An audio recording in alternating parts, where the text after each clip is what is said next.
ജൂതന്മാരെ രക്ഷിക്കാൻ വേണ്ടി മാത്രമാണോ യേശു ക്രൂശിക്കപ്പെട്ടത്? യഹൂദന്മാരെ രക്ഷിക്കാൻ വേണ്ടി മാത്രമല്ല യേശു ക്രൂശിക്കപ്പെട്ടത്. ബൈബിൾ അനുസരിച്ച് എല്ലാ മനുഷ്യരുടെയും, യഹൂദന്മാരുടെയും ജാതികളുടെയും യഹൂദരല്ലാത്തവരുടെയും പാപങ്ങൾക്കു വേണ്ടിയാണ് യേശു മരിച്ചത്. ലോകം മുഴുവൻ രക്ഷ പ്രദാനം ചെയ്യാനുള്ള ദൈവത്തിന്റെ പദ്ധതിയുടെ ഭാഗമായിരുന്നു അവന്റെ കുരിശുമരണവും. യോഹന്നാൻ 3:16 പറയുന്നു, ദൈവം ലോകത്തെ അത്രമാത്രം സ്നേഹിച്ചു, തന്റെ ഏകജാതനായ പുത്രനിൽ വിശ്വസിക്കുന്ന ഏവനും നശിച്ചു പോകാതെ നിത്യജീവൻ പ്രാപിക്കേണ്ടതിന് അവൻ അവനെ നൽകി.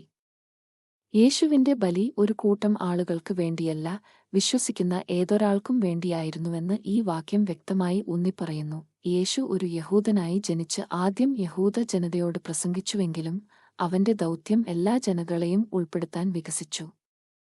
റോമർ 1:16 അപ്പോസ്തലനായ പൗലോസ് എഴുതുന്നു, സുവിശേഷത്തെക്കുറിച്ച് എനിക്ക് ലജ്ജയില്ല, കാരണം വിശ്വസിക്കുന്ന എല്ലാവർക്കും രക്ഷ നൽകുന്നത് ദൈവത്തിന്റെ ശക്തിയാണ്, ആദ്യം യഹൂദനും പിന്നീട് ജാതികൾക്കും. യേശുവിന്റെ സന്ദേശവും ത്യാഗവും വംശീയത പരിഗണിക്കാതെ എല്ലാ ആളുകൾക്കും വേണ്ടിയുള്ളതാണെന്ന് ഇത് എടുത്തുകാണിക്കുന്നു. കൂടാതെ യേശുവിനോട് പലപ്പോഴും ബന്ധപ്പെട്ടിരിക്കുന്ന ഒരു പ്രവചന വാക്യമായ യെശയ്യാവ് 49:6 പറയുന്നു, യാക്കോബിന്റെ ഗോത്രങ്ങളെ പുനഃസ്ഥാപിക്കാൻ നീ എന്റെ ദാസനാകുക എന്നത് വളരെ ചെറിയ കാര്യമാണ്. എന്റെ രക്ഷ ഭൂമിയുടെ അറ്റങ്ങളോളം എത്തേണ്ടതിന് ഞാൻ നിന്നെ ജാതികൾക്ക് ഒരു വെളിച്ചമാക്കും.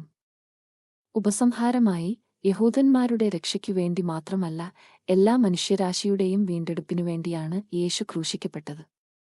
അവന്റെ മരണം സ്നേഹത്തിന്റെയും കൃപയുടെയും ഒരു സാർവത്രിക പ്രവൃത്തിയായിരുന്നു. വിശ്വസിക്കുന്ന ഏതൊരാൾക്കും അത് തുറന്നിരിക്കുന്നു.